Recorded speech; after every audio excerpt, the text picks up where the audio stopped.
What is up, guys, and welcome back to my official YouTube channel. That's right, this is an official YouTube channel where we will be officially making and reviewing one of the burgers from the official Bob's Burgers cookbook, Joke Burgers with Real Recipes. Thanks for joining me, and roll the intro!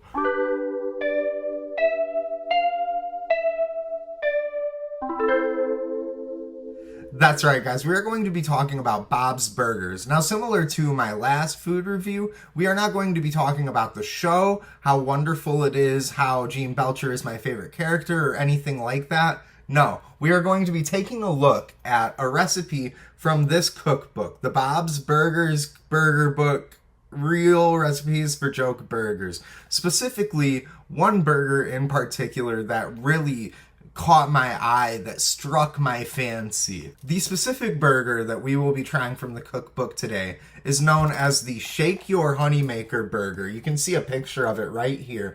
It features lettuce, caramelized onions, a well-crafted burger, some chopped dates, feta cheese, and honey. Now, I personally am a huge fan of when savory meets sweet. The savory portion, it fuels that nice animalistic urge of fueling your hunger. And then you finish it off with a nice sweet treat so that you don't want to go ahead and eat a whole bunch of sweets after your meal, because your meal left you satisfied in terms of your sweet tooth. So let's get going to the grocery store so we can show you, the viewer, the ingredients that we will be purchasing for this, what seems like a wonderful burger.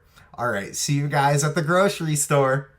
Going shopping was beyond overstimulating as usual, but I managed to haul all of the ingredients I need. I didn't get a whole head of lettuce to avoid unnecessary waste, but here's my substitute. It may be tempting to get pre-made burger patties, but nuh-uh.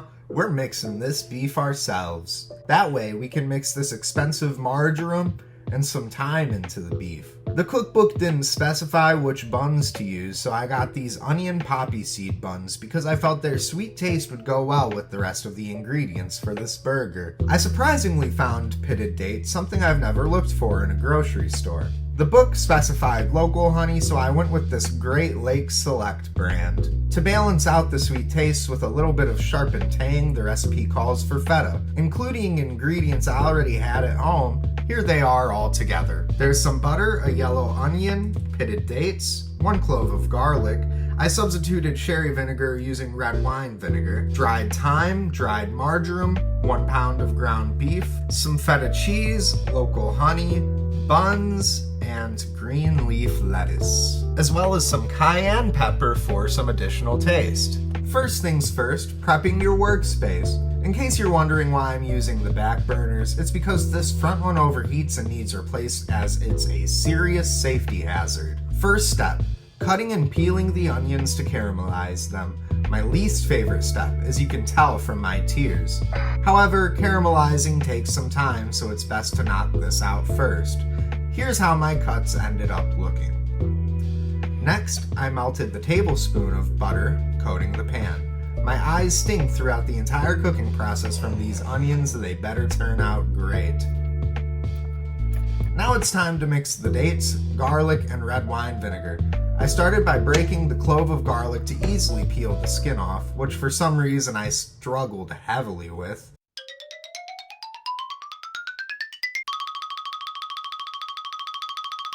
Into the food processor it goes, and now my fingers will smell like garlic for 3 days, no matter how much I wash my hands. I measured out a 1/4 cup of red wine vinegar, which honestly was a bit much, as this is much stronger than the 1/4 cup of sherry vinegar the recipe called for. But I didn't buy it because it was $8 for something I'll likely never use. Into the food processor it goes. I then took 8 dates, which I probably could have used more of to balance out the strong tasting red wine vinegar. Into the food processor it goes. I've never tried a date, so I took a quick snack break to give it a shot. I may seem unimpressed, but they truly weren't bad at all. Almost similar to a less flavorful raisin. Time to process the food. The smell of red wine vinegar was very strong, causing me slight stress. The end product looked like something you'd feed a baby, but to the mothers watching this video, I do not recommend feeding it to your kids. Quick onion check. They started getting some softness to them at this point. Now, time to prep my beef.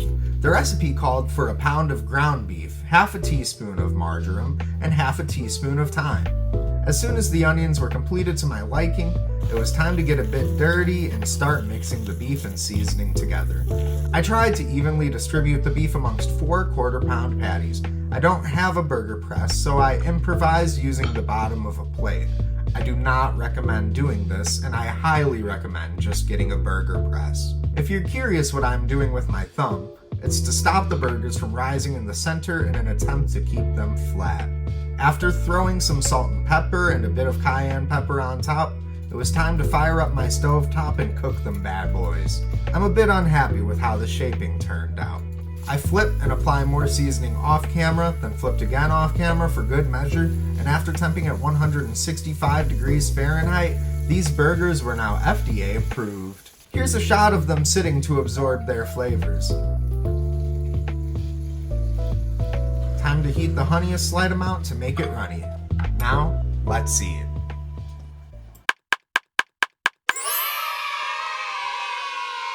Alright, y'all. That took me some time to build, but it's because I wanted to make it nice and beautiful for you guys to see. Here's another up-close shot. Really excited. This looks like a well put together burger. I think that I could have shaped the burgers a lot better. Yeah, let's just go ahead and get right into it.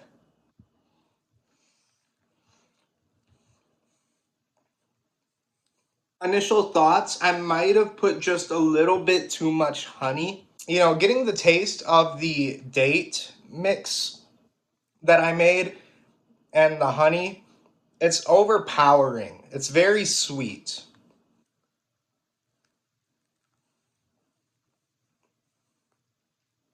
I don't think I've ever had a burger quite like this where it's got that sweetness to it. I've had like a bacon jam spread on a burger and that was sweet, but maybe the honey, you know, if I balanced out the honey more in this, it wouldn't be as sweet as it is. The caramelized onions do add a nice touch to this. They're also leaning toward that sweet side though. And I feel like more feta cheese could have made this, you know, more balanced.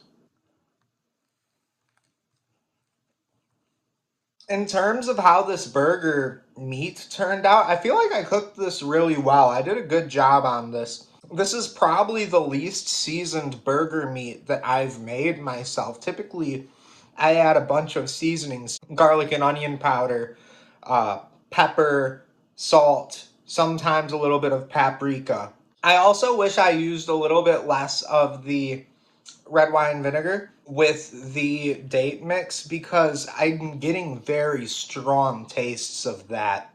Maybe it's because I used red wine vinegar instead of the sherry vinegar I was supposed to. Last bite. Oh, my mouth is salivating. All right, guys. My meal is finished and I will rendezvous with you over in the thought corner and we'll discuss some of the pros and cons of this specific burger from the Bob's Burger Cookbook. See you in a bit.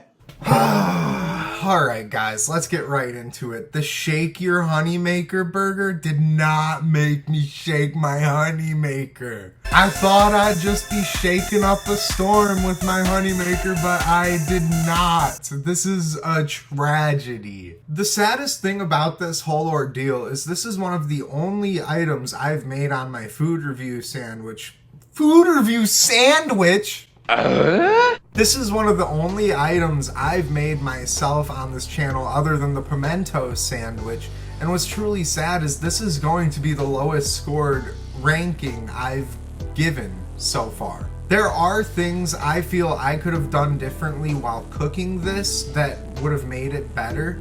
However, I think the combination of everything already was just so difficult to coagulate into the perfect burger. Starting off with the burger as a whole, it was just overpowering in sweetness with this, you know, date spread that I created from the recipe in the book. It was just so overpowering with sweetness, but then also that date spread within itself also had this disgusting acidic sour taste because of how much red wine vinegar I used. And yes, I know that the recipe called for sherry vinegar and I did not use the proper ingredient, but I used what I thought was an easy substitute due to the sherry vinegar being $8 for a thing like that tall that I'm gonna use once, that I'm gonna use a fourth of a cup of and never touch again.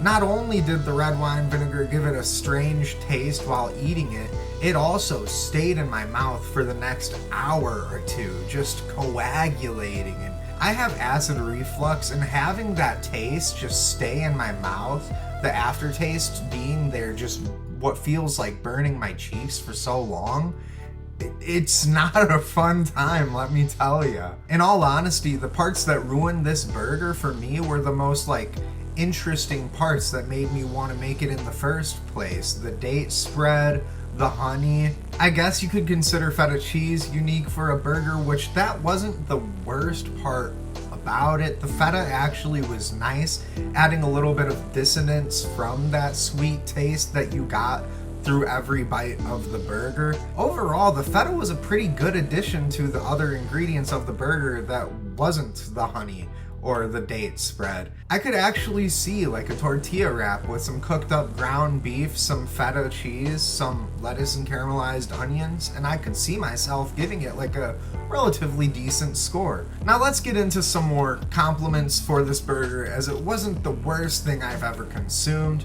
The burger that I cooked up really nice. I really enjoyed how it cooked. I thought I could have used maybe a bit more seasoning, as well as, getting a burger press so that I can shape them to be nicer, thinner patties that don't get all this thick once they cook. The caramelized onions also were a nice touch. Those turned out really well. I could have darkened them a bit more, got them a little bit more dark, but I was just ready to get this meal over with. Oh, a man has fallen into the river at Roku City. Regardless of the positives of the burger, the negatives sure outweighed them, which is why this burger is going to be getting a 4 3/4 out of 10, actually. It wasn't the greatest. I wouldn't even consider it something that was all right. It was slightly below all right. If I were to do this different, I'd use less of the red wine vinegar. Maybe you could get by with less of the date spread, but I already have trust issues for that date spread I made, because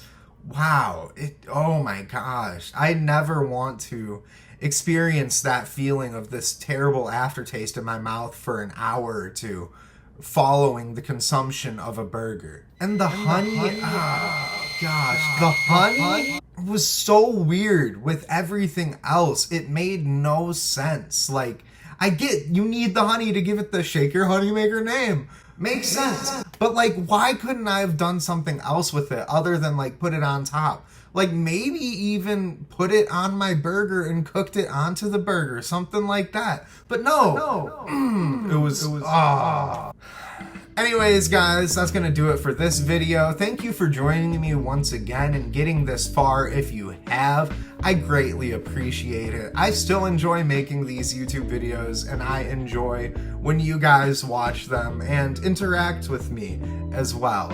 I know this is different from the fast food reviews, but if you watched my last video where I made a pimento cheese sandwich inspired by Mike Ehrmantraut, then this shouldn't be a shocker to you. I will be doing more things like this in the future, so stay tuned for that. I think I'm taking a break from the fast food reviews, but who knows? Maybe something interesting will come out and I'll try that. If you appreciate the music you've been hearing in the background of this video, please go check out my Spotify, my Apple Music, whatever streaming service you use. I have other music on there that is much better than just background noise, and I've even been thinking about posting the instrumentals I make for the backgrounds of my videos onto streaming services. So possibly stay tuned for that. But yeah, that's kinda all I have. Bye!